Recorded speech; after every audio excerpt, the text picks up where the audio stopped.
Well, welcome once again to everyone and those watching on YouTube. The church, thank you for making this place your church home.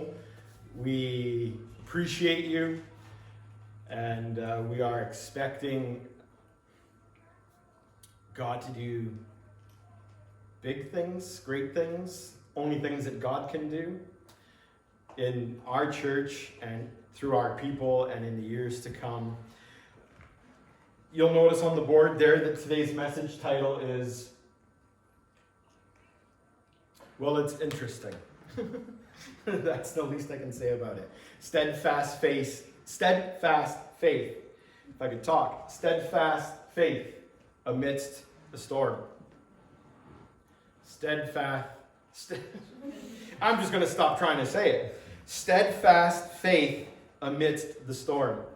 As I was planning for this week, I came across a gift that I had received. And by come across it, I meant I picked it up once again for the umpteenth time. I can't remember. But it's a gift that I got a couple years back for Christmas. And it's a chronological Bible that takes you from cover to cover, but not canonically as the Bible is written in the pew in front of you or the Bible that you have in your hand. It's written in order of events. So you don't get Isaiah, Jeremiah, Lamentations, Ezekiel. You get some First Kings and then some Second Chronicles and then some Isaiah and then some Ezekiel. And then it's all written the way things progress through the nation of Israel and through the New Testament. However, it can get kind of, especially when you're reading the Gospels, it can kind of get like, oh, I've read this story already. And because it's going chronologically, it takes the Synoptic Gospels and places all their stories one right after the other. So if you're reading a synoptic story, you're reading it 3 times back to back. But it's also good because then you're seeing the difference in the way the Gospel writers remembered their story. And so that led me to wanting to do a synoptic story with us here this morning.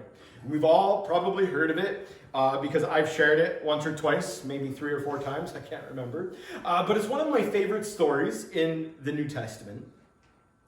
And before we read it for the first time in Matthew chapter 8, I saw something this past week on social media, and I want to share it with you this morning. Said, I asked God for strength, and God gave me difficulties to overcome. Or I asked for strength, and God gave me difficulties to make me strong. I asked for wisdom, and God gave me problems to solve. I asked for courage, and God gave me dangers to overcome. I asked for love, and God gave me troubled people to help. My prayers have been answered.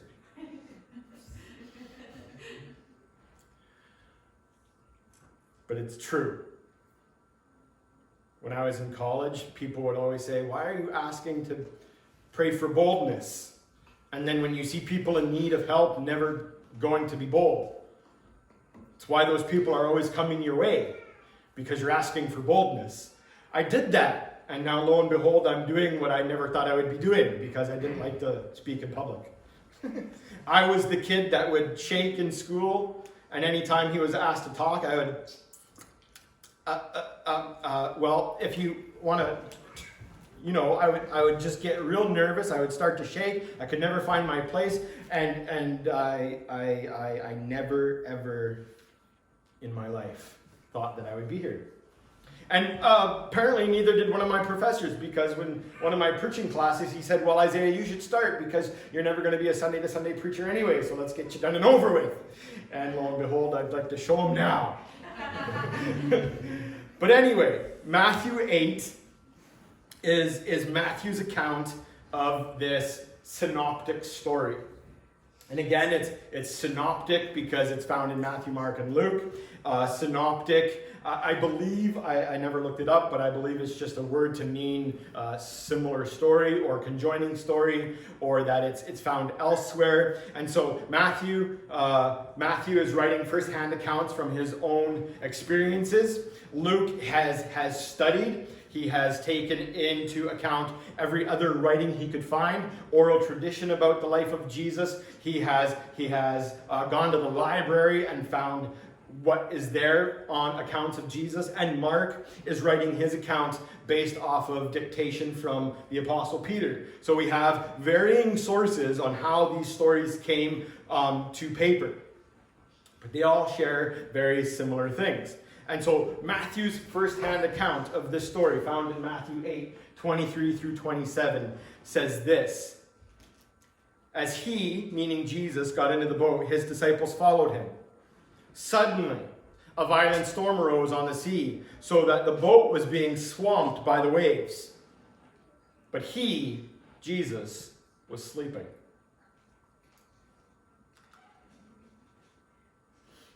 So the disciples came and woke him, saying, Lord, save us, we're going to die. But he said to them, why are you so fearful, you of little faith? Then he got up and rebuked the winds and the sea, and there was a great calm. The men were amazed and asked, what kind of man is this? Even the winds and the sea obey him. I find that just to be a very outlandish story. A very type of like Lord of the Rings type of story, type of like Return of the King type of story. Like so big and grand that sometimes maybe we would find it unbelievable. But it's in the Bible, so I know it's believable. And I know Jesus existed because, as I said a few weeks back, he is the most historically accurate figure that we have. There's more info on Jesus than any other historical figure that we can find. And so this is a first-hand account. It's Matthew's remembering, mind to pen to paper, of this story. They got into a boat. They went across the Sea of Galilee. Jesus was tired, so he slept. And then a great storm arose. And I really like the terminology Matthew uses, because Matthew uses the term suddenly. You know, sometimes in our lives, suddenly happens far too often. Sometimes things just come out of nowhere. It's like, whoa, where'd that come from? I didn't expect that. No one ever plans for tragedy, trauma, or trial. Nevertheless, they do come our way. And if they came Jesus' way, and they came his disciples' way, the 12, the initial called to follow Jesus, I can almost say to you with certainty, they're going to come your way. But you don't plan on them, right? Like, they just come suddenly. And I like that Matthew says that, because it's just suddenly. There came a storm. And if Jesus, being God, had the ability to see everything, and if he's only doing what his Father tells him to do, as we know from the Gospels, I do nothing apart from which my Father in heaven tells me to do, you would have to assume God knew the storm was coming and told Jesus to go anyways. Well, why in the world would you lead me into a storm? There is always a teaching moment for Jesus in those matters. So the Sea of Galilee is well known for its sudden, violent storms. The severity of the storm was evident in the fact that the disciples, 4 of which we know for sure, Peter, Andrew, James, and John, were experienced fishermen on this specific lake. And they were terrified. I don't know about you, but if I'm in a boat with a fisherman who's fished on a lake for their entire life and they're scared, I'm scared. If you're on the lake and you've been on that lake all your life and there's some breeze coming around and you're like, yeah, let's enjoy the waves, I'll be like, okay, I'll do my best. But if you start getting scared, I'm like out of my wits scared. And they're terrified and they cry out to the Lord, save us, we're going to drown, we're perishing. And so the grammar of the phrase, but he was asleep, then conveys this dramatic contrast. Sure, the storm raged. Sure, the disciples panicked. But Jesus, sound asleep. As if, why bother? It's just a little bit of wind. Some resources say the wind and the waves were so bad, the boat would disappear underneath the waves. I don't know if any of you ever watched that Discovery program, Dangerous Catch. You see these big crab boats and, that's what I think of. I don't want to be on that lake. I'm terrified. And one other thing I find interesting about Matthew is he's the only gospel account. I don't know if it's because he remembered better or he wanted to portray a different account or just a different meaning. He's the only author that says Jesus got up and rebuked his disciples before he rebuked the wind and the waves. They wake him. You have little faith. Okay, wind, settle down. I wonder why he does that. Different reasons for each person. But notice Jesus wasn't really angry with them. He just rebukes them. Where is your faith? Why are you fearful? Steadfast faith amidst the storm. And I want to be careful because I'm not saying that because you're afraid means you have no faith. That's not what I'm saying. You can still be faithful and have some fear in your life. And we'll get to that a little later on. But please don't make it out to me saying that because you have because you have fear in your life, you have no faith. And I was once told that. That's why I want to be careful. I was once told by a minister that the presence of fear is the absence of faith. And that completely put me on this weird path for a number of years. Just because I'm afraid does not mean I don't have faith. And so Jesus is not rebuking them for their fear. He's just asking them, come on, where's your faith? So I want to now read Mark's account to you, found in Mark chapter 4. Mark chapter 4, 35 through 41.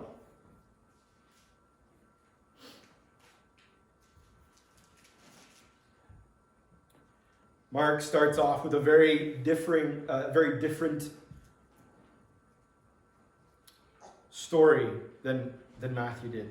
Mark says in Mark chapter 4, verse 35, on that day, when evening had come, a little tidbit Matthew decided to leave out. When evening had come, he told them, let's cross over to the other side of the sea. So they left the crowd and took him along since he was already in the boat. And the other boats were with him. A fierce windstorm arose. And the waves were breaking over the boat so that the boat was already being swamped. But here's Jesus again in the stern, sleeping on a cushion. So they woke him and said to him, Teacher, don't you care that we're going to die? And he gets up, he rebukes the wind and the waves, and he says to the sea, Silence! Be still. And the wind ceased, and there was a great calm. Then he says to them, Why are you fearful? Do you still have no faith? And they were terrified and asked one another, Who is this then? Even the wind and the sea obey him. So Matthew doesn't tell us it's evening time. Mark, that means, to me, that's even scarier. It's getting dark. The waves are coming over the boat. We can't really see. Where's the rock? Where's the shore? Are we going to hit a sandbar? What's going on here? Jesus, we need your help. Get up. Come on, we're going to drown. Not only that, though, Matthew says it was just them in their little boat. But now Mark says there's more people with them. There's the 13 of them in their boat, but there's other boats. There's other people on the sea. So now maybe the disciples are not just worried for their own lives. They're worried for all the other people who have decided to follow them across the water. But there's one thing they forgot to remember. If Jesus is the Son of God and he does only what the Father says for him to do, and God has told him to go to the other side, so he says to his disciples, go to the other side, then there must be a reason for going to the other side. And if God is saying go, then they're going to go. They're not going to drown in the sea. The sea might have some other mindset and might want to cause a storm and give them difficulty. But God said, you're going to the other side. Jesus told them, let's go to the other side. And so the disciples, even though they heard their master tell them, we're going to the other side, they forgot it when the storm of life came by. Jesus made a promise to his disciples. He didn't say to them, well, we're going to go into the middle of the Sea of Galilee and then we're going to perish in the middle of the sea because there's going to be a storm that comes up. Sorry, guys, but that's your life. That's just the way it's going to be. No, he knew that his plan was already planned out. He's Jesus, and he made the plan with God that this is how I would die, not drowning in the Sea of Galilee. He promised his disciples they would cross over to the other side. When storms come into our life, we need to remember the promises of God. When the storms of life come, I need to remember, I probably think it was the first chapter of the Bible I ever memorized. I need to remember Psalm 23. Yea, though I walk through the valley. God never said I'm getting stuck in the valley. God never said you're going to die in the valley. God never told me I would get harmed in the valley. He said I'm walking through the valley. And whatever comes through me or to me while I'm walking through the valley, I know I can I know I can overcome it because I've received that promise. Isaiah, you're going through the dark valley. Yeah, you know what? And it might be the darkest season of your life. There's an author I read in school, and I believe he coined the phrase, the dark night of the soul. And he had a point in life where it was just like everything he prayed seemed to just bounce off the ceiling and come back. He didn't feel God, he didn't experience God, he didn't know what was going on, and he just kept a hold of faith. God is with me. God is there. He said he'd never leave me or forsake me. But Pastor, it's so dark. But Jesus is the same yesterday, today, and forever. If he is the light of the world, then your dark situation has light at the end of the tunnel. If you are going through the deepest, darkest moment of your life, know that you're going through it because that's the promise of God. The disciples were told, let's go to the other side, not get swamped by a storm. The difficult part is that sometimes, like Jonah, we end up in storms in our lives because we are disobeying God.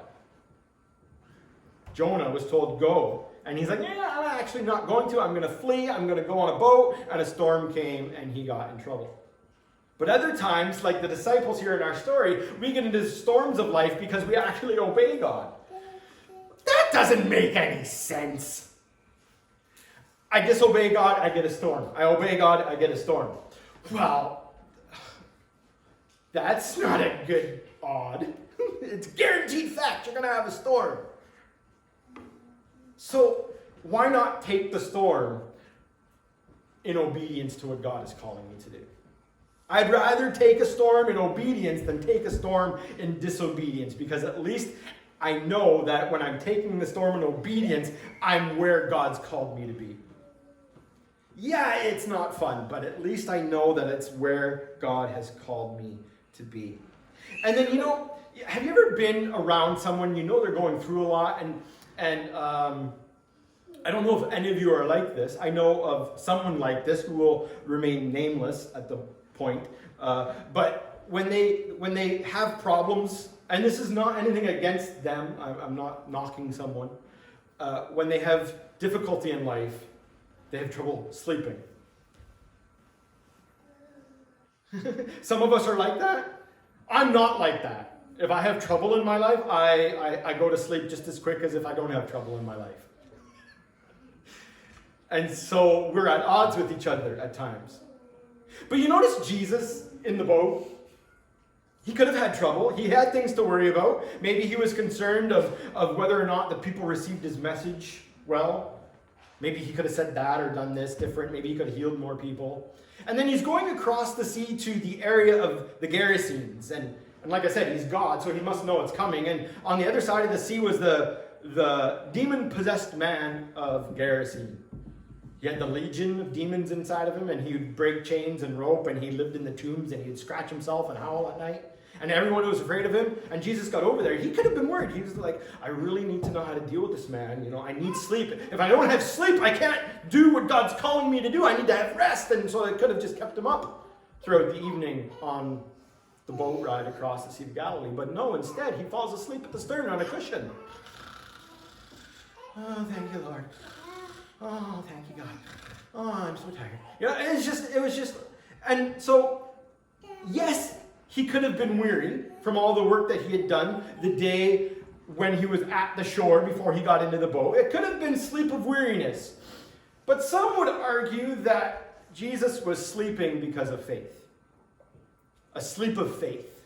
He had so much faith in the work that his Father was doing in his life, and he had so much trust in the promises of God that he said, despite what is going to come my way, even though I know I'm sailing into the midst of a storm, I am going to rest.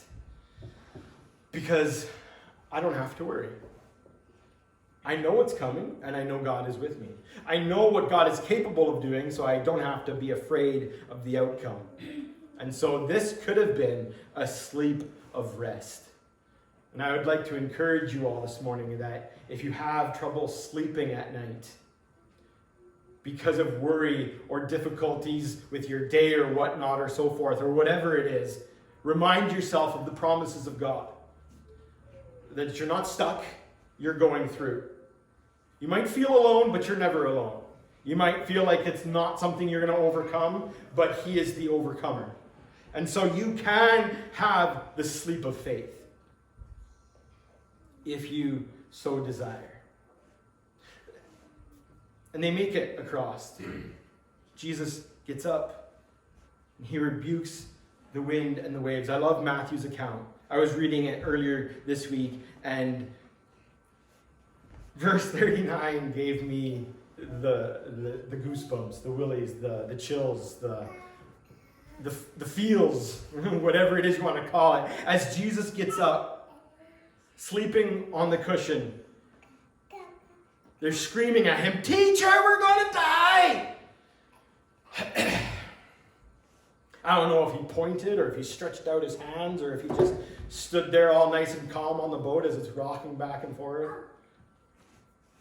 Try to stand in the boat. It's not, I don't know. Anyway, before I get off on a sidetrack, and he just looks, and he looks out. First of all, he rebukes the wind. And then he said to the sea, "Silence! Be still." And instantly,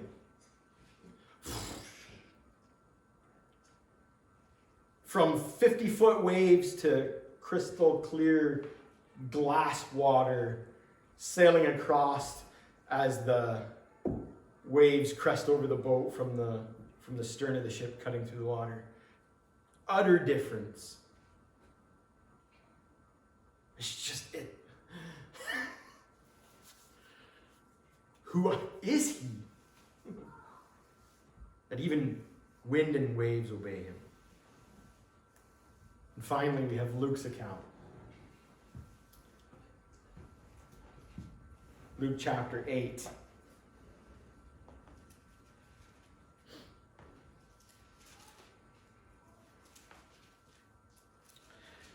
This one doesn't even mention the fact that he was teaching. Doesn't mention the fact that it was evening.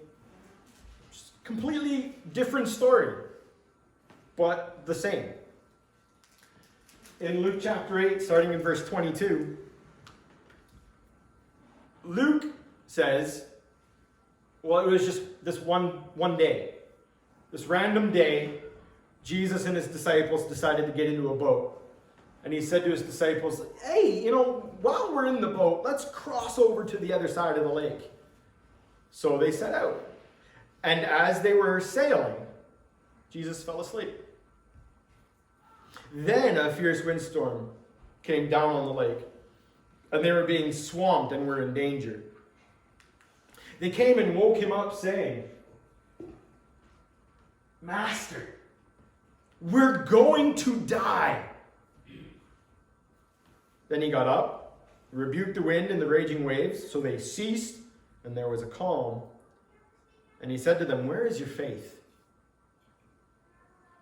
They were fearful and amazed, asking one another, who can this be? He commands even the winds and the waves, and they obey him. 3 totally different stories, all around the same account, all surrounding Jesus' ability to speak to a physical storm and have it calm down. I find it very interesting that their plea was a plea of like, hey, don't you care? Like, you're sleeping and we're doing all the work. We've all maybe been in scenarios, if we're on the lake long enough, we got a little leak in our boat, we have a bailing bucket, and we're tossing water back overboard. That's what they were probably doing. They're bailing water. And so their plea was not that, Jesus, calm the water. Their plea was like, hey, Jesus, get up off your lazy butt. Quit your sleeping. Come help us, please, Master. Grab a bailing bucket. So he answers their plea. But in my way of thinking, I noticed that he doesn't answer it the way they expect. Because as fishermen, I'm expecting them to have a bucket in their hand saying, hey, Jesus, Master, here, take this, help us bail the water. And he pushes it aside. Peace. Be still. Wait, come on, guys, where's your faith? And they're backing away like, we thought we just had a human rabbi on board. But apparently, we have someone else. Who is he? In utter amazement, who is he? The wind does not wake Jesus. The arguing of his disciples does not wake him. Water splashing over the boat, most likely soaking him if he's at the front of it, does not wake him. The cry of his disciple wakes him. Notice how Jesus is not concerned with the storm. Notice how Jesus seems to be unconcerned with the safety of his disciples. Not that he isn't concerned, but because he's aware of what is happening. So sometimes when we are in danger, Jesus seems unconcerned, but it's not that he isn't concerned. It's just he's got a knowledge greater than what we do, and he is aware of what is taking place. And so Jesus, still asleep in the boat, lets things take place. I don't know about you, but if I had a wave crash over the boat and slap me in the face, I would wake up. For the sole fact that now I've got water in my lungs and I'm choking and I can't breathe. But no, Jesus is still sleeping. And then he hears it. Master! Master! Teacher, Jesus! Yes, how can I help you? Instantly wakes up. Notice, I love that. In all 3 stories, the danger doesn't wake him. The prayer of his follower wakes him. The cry of his friends, the cry of his loved one. Jesus, like a parent who sleeps through all kinds of racket, but at the slightest noise from their little baby, instantly awakes to the rescue and calms the storm. So Jesus does not merely quiet the wind and the sea, he rebukes the wind and the seas. So this, along with the disciples' great fear and what Jesus would confront at their destination, gives sense to context that Satan had a significant hand in the storm. And again, God's like, yeah, I know he's going to try something. But just so I can show my power and prove to the enemy he's still defeated, I'm going to allow you to go through something. I'm still there. I'm at the front of the boat. Notice that, I don't know, maybe it's just me, but he wasn't at the back of the boat. He wasn't in the hull of the boat. I don't know how big their fisher boats were, but he wasn't in the hull of the boat. He wasn't at the back of the boat. He was at the front of the boat, taking the brunt of it all. Where, a lot of the times the person who would scope out the danger would be with the binoculars. Yeah, there's a boulder over there to the right. Oh, no, to the left.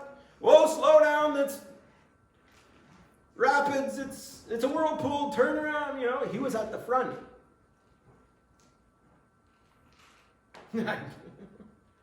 I don't know. Was he? No? The stern. That's not. Well, there you go. He's at the back of the boat. But either way, I like to think he's at the front of the boat. That's what happens when you're not a boat person and you think you know what you're talking about. Well, thank you for the correction. But either way, he's at the back of the boat. Doesn't matter. He's still there in the boat.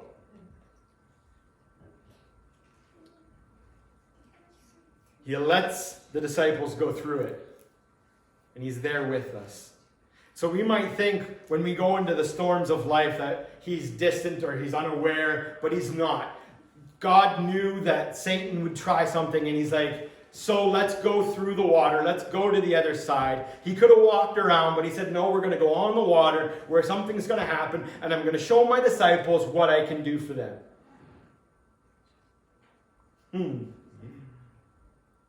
And he calms the wind and the waves, and then he rebukes them. Where is your faith? So I want to make it clear, it was not the fear of the storm that Jesus is rebuking. You can have fear and still have faith. The minister who said to me years ago, the presence of fear is the absence of faith, I wish he would have never said it. Because the fear in this story is not being rebuked.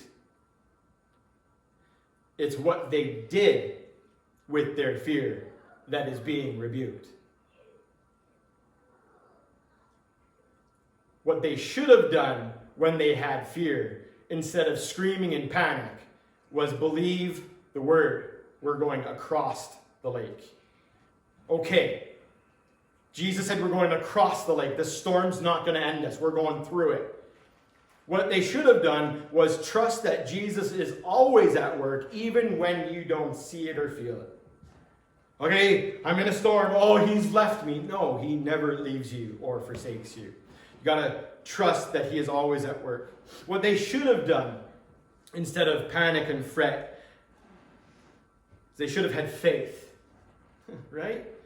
They've been with Jesus. They just saw Jesus feed all these people. They've seen Jesus do all these miracles.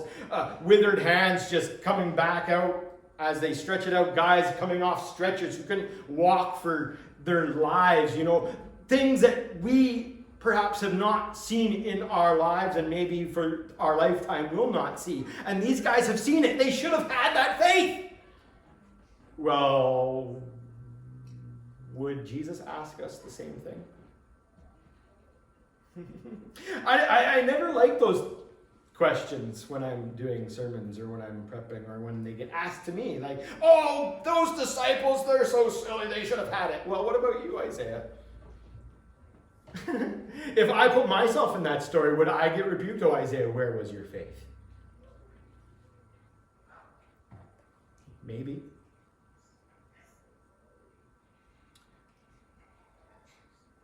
But if the moment ever comes when you're in a trial, a tribulation, or trauma, remember what he's done for you. Faith amidst the storms of life. Or faith amidst the fear that comes from the storms of life. Because fear it's going to crop up. And just because you have fear doesn't mean you don't have faith. It's just, okay, I'm going to have faith. I'm going to have faith. I'm going to have faith. The fear can come in. But now what am I going to do with it? I'm going to turn it to faith. I'm going to remember what Jesus said. I'm going to remember what he promised. I'm going to remember the things that he's done in my life. So difficult circumstances, storms, so to speak, are not evidence of unbelief. Unbelief is the rejection of a promise or a command of God relevant to that particular situation. So we just cling to the promise. When fear comes, we don't reject the promise. That's the problem. When fear comes, we throw the promise back at it and say, no, I'm going to believe the promise. I'm not taking fear. I'm going to have faith. I'm going to believe the promise. We stand on the word of God and we hold to the promise that he is with us. That he is the one that fed 5,000 people when we're hungry. That he could heal hands when we are in pain. That he healed deafness when we're unable to heal or to hear. And he was able to walk on water when we are drowning. That he could calm water when we are drowning. That he did all those miracles in 4 books of the New Testament. In the 4th book, the Apostle John says that he could have written more. But if he wrote all of what Jesus did in his 3-year ministry, the libraries did not have room enough to contain all the work that he did. So let's hold on to that. Hey, there are things I don't even know about that Jesus did. I'm going to hold on to that. Maybe one of them was this work that he's doing in my life right now. And then that soul question, okay, who is it? You imagine you've been with someone 3 years. Yeah, I know them. And then you're out on the lake and the storms come and he's just like, quiet down. And it just quiets down and you're like, I thought I know the man. I thought I knew him. And that's what the disciples are doing. And who could this be? Well, the question to that, or the answer to that question, can be found in Psalms 89, 8 through 9. And here is the answer to the question. Lord God of hosts, who is strong like you, Lord. Your faithfulness surrounds you. You rule the raging sea. When its waves surge, you still them. I imagine the Pharisees would have known this portion of Scripture, but the Pharisees weren't in the boat. And they probably would have missed it regardless. But the disciples were in the boat with Jesus, and when Jesus stilled the raging seas, like the prophet David prophesied he could, they're like, who is that man? Well, I would have to answer them and say he wasn't really a man. Yes, he was a man fully, but he was also fully God. You have a partner in faith walking with you. He is behind you. He is in front of you. He is beside you. And when you think he's in the front of the boat and he's actually in the back of the boat, he's still with you regardless. And I love this psalm. Lord God of hosts, God of angel armies, God most high, who is strong like you. When my life gets messy and when the waves surge all around me, it is you who still them. It is God who calms the raging sea. Just as a close, I want to read some lyrics to you from a song I heard many years ago. The song is entitled Wind in the Waves. It says, all you had to do was raise your hand. Speak the words, peace, be still. And all the anger, all the fury of that raging storm surrendered to your will. Even the wind and the waves obey. Why can't I? Why can't I? Where is my faith? Is it lost at sea? Lord, help me be like the wind and the waves. When the storms of life take me by surprise and my faith gets swept overboard, I hate it when I give in to all my fears instead of trusting in you, Lord. Even when the wind and the waves obey, why can't I? Why can't I? Where is my faith? Is it lost at sea? Lord, help me be like the wind and the waves. Lord, save me from my unbelief. Even the wind and the waves obey. Why can't I? Where is my faith? Is it lost at sea? Lord, help me be like the wind and the waves.